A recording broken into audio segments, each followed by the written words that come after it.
Hola, estamos en La Zurda. Hoy vamos a tratar un tema muy especial. Para introducirlos en el tema, vamos a remontarnos un par de años en que en el Estado español se vivía una etapa dorada, el que llamaban el Estado de Bienestar, desde 1984 al 2007. Muchas generaciones ni se imaginaron lo que era una crisis, quizás sus mayores sí, pero de golpe los pilló con un estallido de pobreza. De golpe los habitantes del Estado español, de considerarse clase media alta, empezaron a ser pobres, cosa que les está costando hasta el día de hoy asumir. Estalló lo que se llamó la crisis. Fue una crisis financiera, especulativa, donde hay muchísimos responsables, aunque ninguno está en la cárcel, los que están son muy pocos. En esta crisis económica que afectó tanto lo público como lo privado, empezamos a escuchar nuevas terminologías como prima de riesgo, indicadores macroeconómicos. De repente nos dimos cuenta que el que gobernaba no gobernaba, que los que gobernaban y nos marcaban qué debíamos hacer en el Estado español eran los grupos financieros. Nos dimos cuenta que no éramos tan soberanos como creíamos, que no éramos tan ricos y que empezábamos a ser vulnerables. A los mercados no les gustaba una decisión del presidente o del ministro de Economía y estallaban en todas las redes sociales y en los medios de comunicación la catástrofe, era el fin. Fue un quiebre en todos los sentidos, un quiebre humano y un quiebre económico. Como si esto fuera poco, el Estado español, ante el reclamo de los bancos, con un morro que se los pisaban, salen a salvarlos. Los bancos dicen no estamos ganando lo suficiente y de las reservas del Estado español, de nuestros ahorros salidos con nuestros impuestos, se sale a cubrir la pérdida de la banca. Hoy con nosotros está gente que no sale a salvar a la banca, que no rescata a la banca, que rescata a seres humanos, que rescata a la gente, que es lo que debería haber hecho el Estado español. Hoy está con nosotros Armonía Díaz, presidenta de la PAC. Bienvenida, Armonía. Y Luis Ros, asociado de la PAC.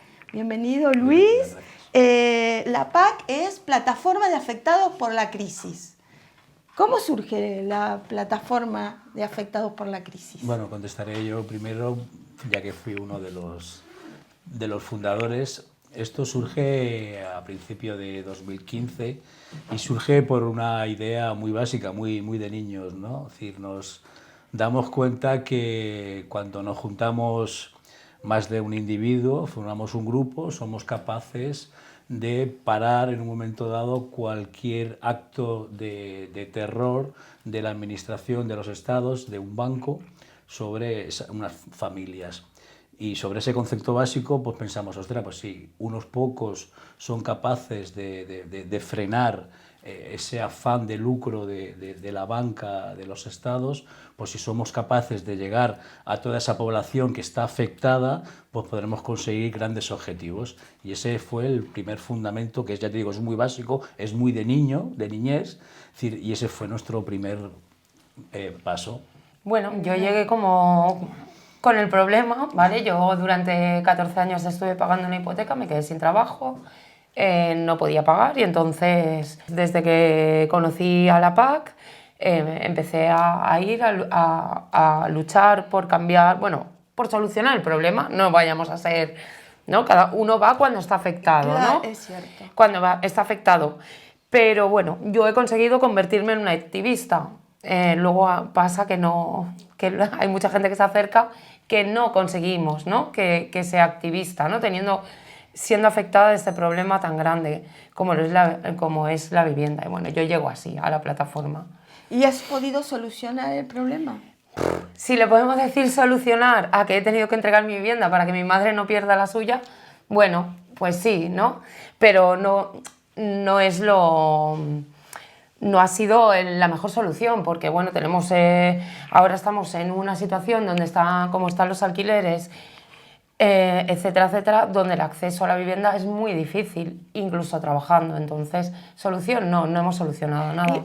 Perdón, la PAC se dedica a evitar desahucios, ¿no es cierto? ¿Cómo hacéis? No, estamos en todos los ámbitos, ¿vale? En sanidad, en educación, en vivienda, en trabajo, un problema con Hacienda. Damos asesoramiento y empoderamiento en cualquier materia, es decir, cualquier cosa que pueda venir, un ciudadano que se encuentre que tiene un problema y le es muy costoso a lo mejor ir a un abogado, a un bufete, etcétera, etcétera, ¿no? Es que a veces los abogados no están, digamos, al tanto de cómo es todos estos mecanismos. Los abogados, por lo general, se dedican a divorcios, ¿no es cierto? O a otro tipo de situaciones económicas, pero es que cuando empezó todo el problema de la crisis, me di cuenta que los abogados desconocían absolutamente todo el tema legal de cómo encarar esta situación de no pago de las hipotecas, ¿no es cierto? O el problema con los alquileres, ¿no? Es cierto, es un tema muy especializado y como no se había tocado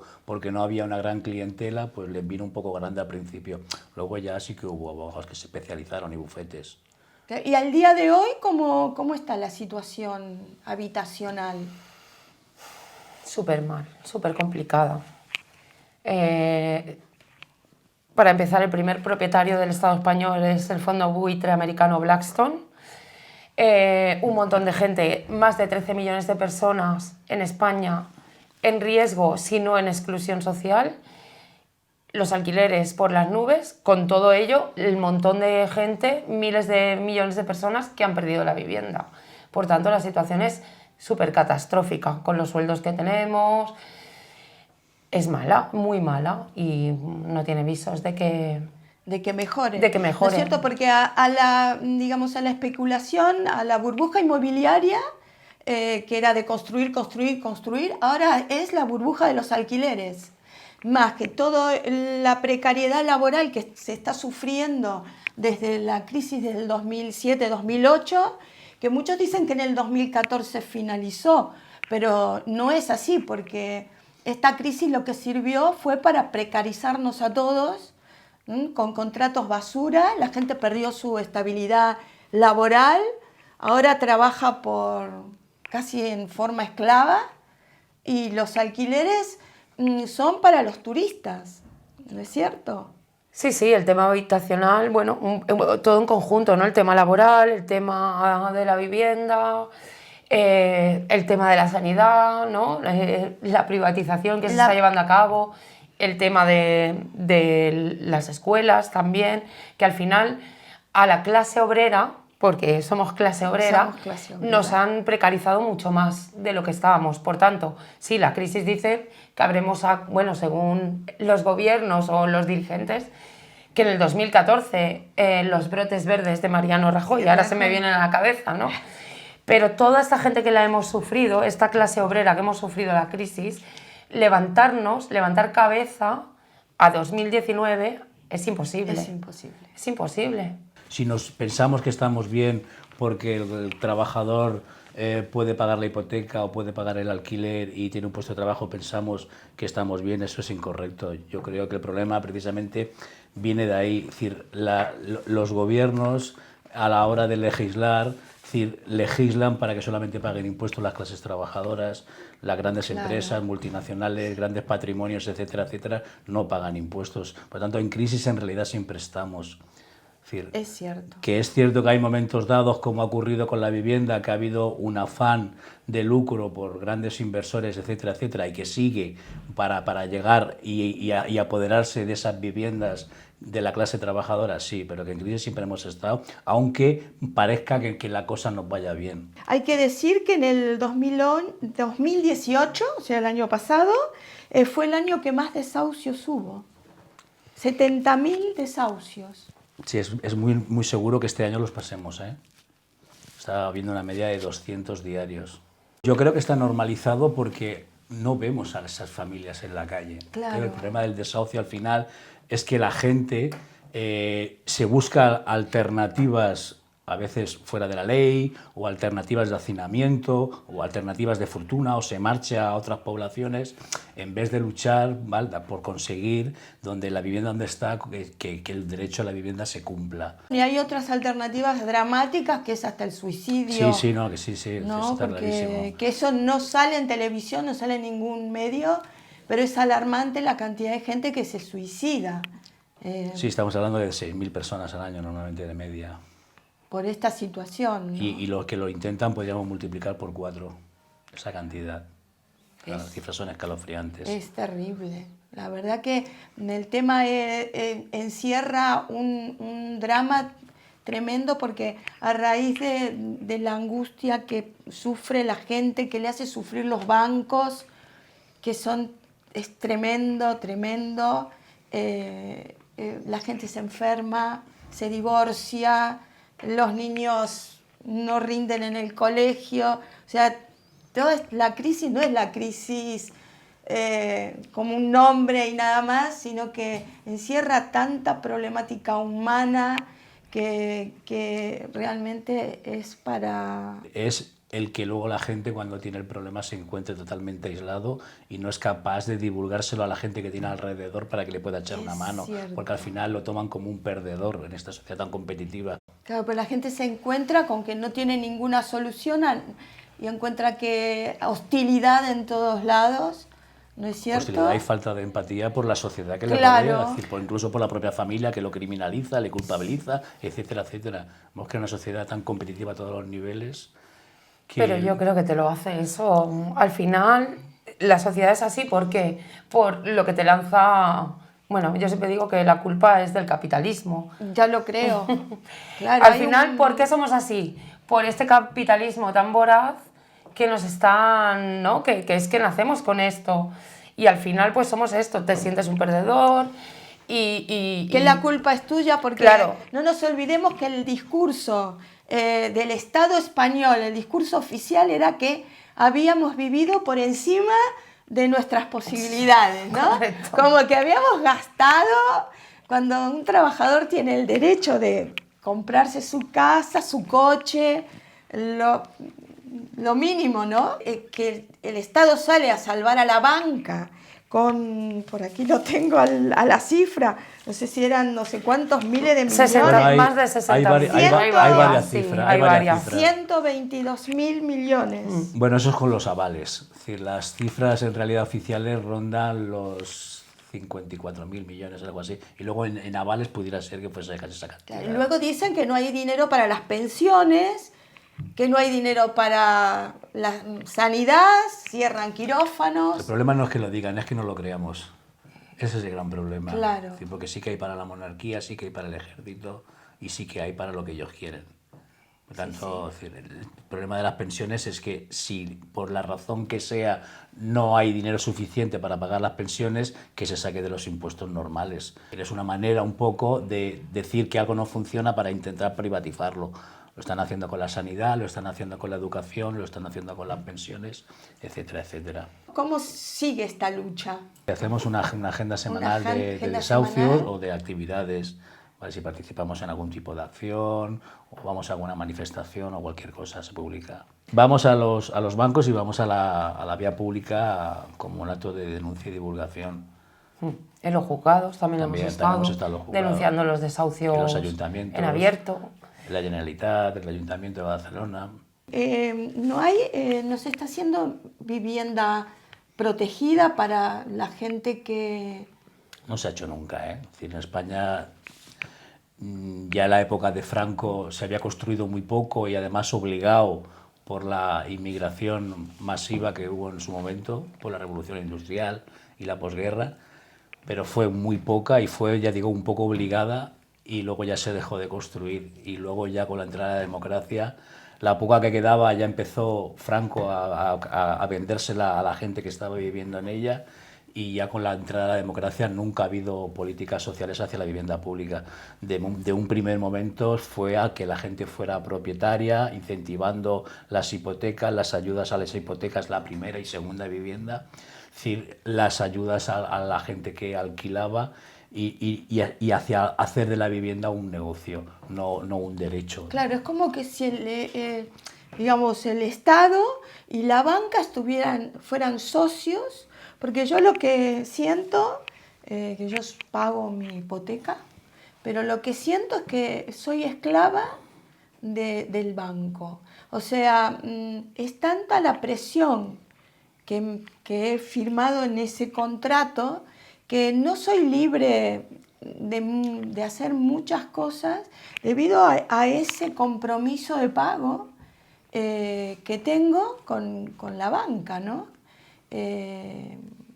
Por ejemplo, decir, bueno, no me gusta este trabajo, renuncio, pero claro, no puedo estar en la cuerda floja con un trabajo porque luego si me voy del trabajo no puedo seguir pagando la hipoteca, entonces hay que aguantar esto, aguantar lo otro, hasta pasar necesidades con tal de pagar la hipoteca, ¿no es cierto? Vivimos de manera precaria, aunque digamos no se note, pero es que yo creo que en esa situación está la mayoría de la gente. Correcto, es decir, ahí hay una falta de redistribución de la riqueza porque acabas aportando un ratio de tus ingresos totalmente desorbitado, es decir, hacia el lucro de la banca. Entonces, ¿por qué aceptamos que se rescata la banca? ¿Por qué aceptamos que fondos americanos que solamente vienen a hacer lucro, que abren comprando viviendas súper baratas y en cambio luego intenten multiplicar el precio por 3 o echar a los inquilinos que están viviendo en ellas? Es decir, ¿por qué lo aceptamos como sociedad? Es decir, yo creo que ese es el gran problema que hay que intentar incentivar, ¿no? Que esa sociedad acabe de despertar de alguna manera, ¿no? Claro, y pueda decir basta, ¿no? En un día decir, bueno, me voy a enfrentar, esto no lo vamos a permitir. A ver, este sistema hay que cambiarlo, esto no funciona. No está funcionando. No funciona. Aquí hay un cortijo desde la dictadura y quien tiene el poder de cambiarlo somos nosotros, y en la calle. En la calle, no en las urnas. Claro, y tú me decías que también lo que hay que hacer hincapié es en la criminalización que hacen los medios de comunicación de toda la gente que protesta, de la gente que está diciendo se terminó, de la gente que se ve en la necesidad de ocupar una vivienda porque esa noche no tiene dónde dormir y bueno, encuentra a alguien que le dice aquí hay un piso desocupado, ¿no es cierto? Y se está criminalizando y toda una campaña de... La administración, los estados son muy listos. Cuando con nuestro dinero tienen que gestionar y hacernos la vida más fáciles y que todos vivamos en armonía y que las leyes se cumplan, no lo hacen, pues no les queda más remedio que intentar que todo aquello que surge porque ellos no hacen su trabajo, pues intentar criminalizarlo. Es que si no lo hicieran así, los criminalizaríamos nosotros a ellos. Por lo tanto, al final son muy listos y acaban dándole la vuelta a la tortilla. Somos nosotros los que tenemos que darnos cuenta que no están haciendo su trabajo y que encima están criminalizando para ellos cubrirse las espaldas. Es decir, el tema de la ocupación es el más latente y el que más se ve, ¿no? Es decir, no hay parque público, no hay acceso a la vivienda, no hay posibilidades de mantenerla, los trabajos son precarios y la gente cuando no les das alternativas, es decir, hay una mesa de emergencia, se inscriben en vivienda pública, demandan ayuda a las administraciones, nadie les da ayuda, todos son oídos sordos, ¿vale? Cuando acaban ocupando, entonces es el malo de la película. Entonces, ¿qué pretendías que hiciera? Eso la gente lo debería de pensar. Pero en cambio, estar en el punto como están continuamente recibiendo otra información y no se acercan a la calle a ver exactamente qué es lo que ocurre, se quedan con la información que reciben por la tele porque les es mucho más fácil. Les llega con mucha más facilidad que no ir a la calle y vivir qué es lo que exactamente está ocurriendo. Claro, y nos han hecho perder esa empatía hacia al vecino, al prójimo, de ponernos en el lugar de esta pobre gente que no tiene dónde vivir, ¿no? Y que no sabe dónde va a ir. Es tremendo. Yo le llamo, por eso le llamo manada, ¿no? Porque cuando vamos a una finca que ves que están desahuciando a uno de los vecinos con menores o discapacitados o enfermos y el resto se queda mirando desde los balcones, está diciendo, si es tu vecino el que están desahuciando, que tus niños que los niños de ese vecino se bajan con los tuyos al colegio juntos. Es decir, ¿hasta qué punto hemos llegado como sociedad que eso no te afecta y no dices, no lo voy a aceptar? ¿Vale? Y el bloque entero tendría que bajarse y apoyar. En cambio, como reciben otro mensaje y al final no hablamos, se ha perdido esa asociación que había antiguamente de que nos juntábamos, los bares, etcétera, etcétera, y hablábamos. Ahora la gente en los bares habla de fútbol, no habla de verdaderamente de los problemas sociales que tendría que hablar, y lo que se tendría que hablar precisamente es de eso. Hostia, que no puedo pagar el alquiler, que no puedo pagar la hipoteca, decir que no me ayuda la administración, y que eso fueran debates en los bares, en los centros educativos, en los centros sociales, etcétera, etcétera. Lo que pasa es que yo creo que lo que ha sucedido es que ser pobre está mal visto. Antes, ser pobre y trabajador era hasta un orgullo, ¿no? O sea, yo me he criado con esos valores, ¿no? Volvemos a los medios de comunicación, los mensajes que lanzan, es decir, acaban informándote por un lado, pero curiosamente esa información no la recibes como algo de una persona negativa, ¿no? Tenemos los casos de los futbolistas, ¿vale? Que claro, después de llevarse el dinero a paraísos fiscales, de no pagar sus impuestos, o de grandes multinacionales como la Apple, es decir, el señor Amancio Ortega, etcétera, etcétera, pero en cambio luego están idolatrados. Si te están diciendo que es una persona que no aporta dinero a las arcas del Estado, a las arcas de la sociedad, ¿vale? Y encima lo acabas idolatrando, ¿no? Es decir, bueno, pues es ahí donde nos haría falta pues medios como el que tenéis vosotros aquí, que tuviesen una mayor divulgación para que la gente al final tuviera capacidad de reflexión, ¿de acuerdo? De sintetizar otra información diferente y poder hacer un análisis y por lo tanto tener otra actitud. Claro, y el análisis, por ejemplo, sería con el tema ahora del fútbol. Es escandaloso lo que cobra un jugador de fútbol. Nadie se lo plantea. Es más, he visto gente que se pelea por el partido, que si hizo el gol, que si no lo hizo, si cobró penal, y discuten como si fuese importante. Ese es el tema. Y lo importante es a la gente que están desahuciando. Lo importante es gente que se suicidó porque no tenía dónde ir a vivir. O la abuela que comparte lo poco que tiene con otras personas. Nosotros tenemos un caso en Badalona que hubo una persona que ya de avanzada edad, con una pensión normalita, que hizo un aporte económico para evitar un desahucio. Es decir, ese es los auténticos héroes, claro, de la sociedad, y en cambio pues nadie se quiso hacer eco. Es decir, llamó a algún periódico pero luego no transmitió, no divulgó la información porque seguramente pues no era... No vaya a ser cosa que tomen ejemplo. Correcto. No, además que no vaya a ser cosa que se entere la gente que hay muchos desahucios. Por ejemplo, o que hay gente con ese taraná que con una pensión normal de menos de 1.000 euros es capaz de aportar 2.500 para dárselo a una persona que lo único que quiere es el lucro para evitar un desahucio. Claro. O sea que no vaya a ser cosa que la solidaridad trascienda y la gente tome ejemplo de ser solidario. Correcto, ¿no? correcto. Es mejor una limosna y ya está. En vez de esto de que es la solidaridad, que hay mucha diferencia entre la caridad y la solidaridad. Correcto, ¿no? es cierto. Terrible. Y para ir finalizando, ¿qué tenéis previsto para las próximas fechas? Lo de siempre, ¿no? Salimos todos los lunes con los pensionistas, estamos, bueno, con los desahucios siempre, y lo que estamos haciendo también es que, bueno, trabajando en un congreso de todas las entidades que estamos luchando por la vivienda, bueno, asambleas de barrio, sindicatos. Caminamos hacia un congreso de vivienda, ¿no? Para crear un movimiento, algo tenemos que hacer. ¿En todo el Estado español? No, de momento a nivel catalán. Vale. Vamos a ir mica en mica. Sí. Poco a poco. Poco a poco. Y de momento a nivel catalán, ¿no? Porque, bueno, cuesta muchísimo que la gente, ¿no? Lo que estábamos hablando aquí, salga a la calle, no sé más qué tiene que pasar. Para ya no salir solo por la vivienda, hay que salir por todo. Siempre digo que hay que hacer una huelga general indefinida en este país. Los trabajadores somos quienes lo movemos, la economía hay que pararla. Todos los movimientos que estamos luchando por la vivienda, queremos cambiar esto, ¿no? Pues algo hay que hacer, ¿no? Ya estamos, bueno, trabajando en esto. Esto es lo más ahora Muy bueno. Y lo demás es lo del día a día.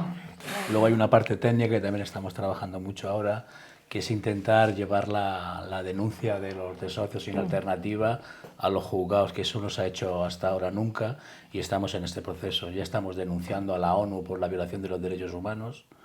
Es decir, no sé si sabéis el tema, se puede denunciar a la ONU porque España, cuando desahucia a una familia sin alternativa, está violando los derechos humanos que se acogió a la ONU en 1978.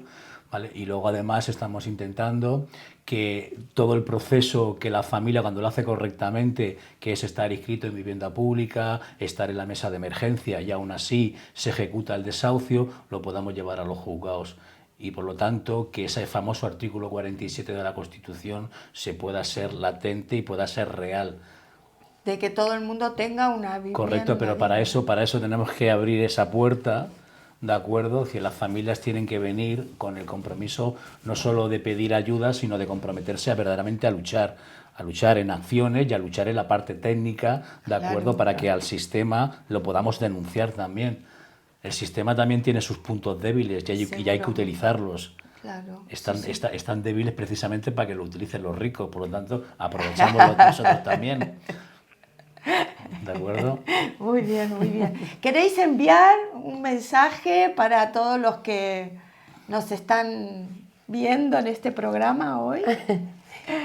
Bueno, pues que luchen, que salgan a la calle, que se unan a la lucha, porque esto hay que cambiarlo de alguna manera. Y nada, si hay alguien que lo está pasando mal, y pues que no se lo calle, que no tenga vergüenza, que no pasa nada, y nada, y para adelante y para la calle. Perdón, también para ir terminando, ¿dónde pueden contactar con vosotros? Estamos en Badalona y en Mataró. Badalona y Mataró. En Badalona estamos en la calle Don Pelayo 109.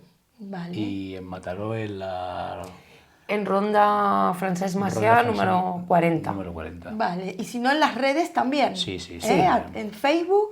Sí, Pap Badalona, en Twitter Pap Badalona y en Instagram también. Vale. Luis, ¿y tú querías decir algo más? Bueno, yo creo que lo que hace falta a esta sociedad principalmente es una revolución de la empatía, es decir, que es lo que más haría falta. Es decir, vivimos momentos muy delicados a nivel global y si las sociedades no comienzan a despertar hacia un mundo diferente, yo creo que estamos abocados al caos. Y eso es algo que se generará con una revolución de la empatía, que la gente entienda que al mundo no venimos a ser explotados, a trabajar por trabajar, sino que hay que mimar el planeta y tenemos que empezar a mimarnos como sociedad, como individuos. Lo creo, mimarnos entre nosotros. Correcto. ¿No? A querernos. Gracias por compartir nuestros programas. Acuérdate que la lucha es el único camino. La lucha es el único camino. La lucha es el único camino, lo volvemos a repetir. Hasta otra con la zurda. Y nada, nos vemos.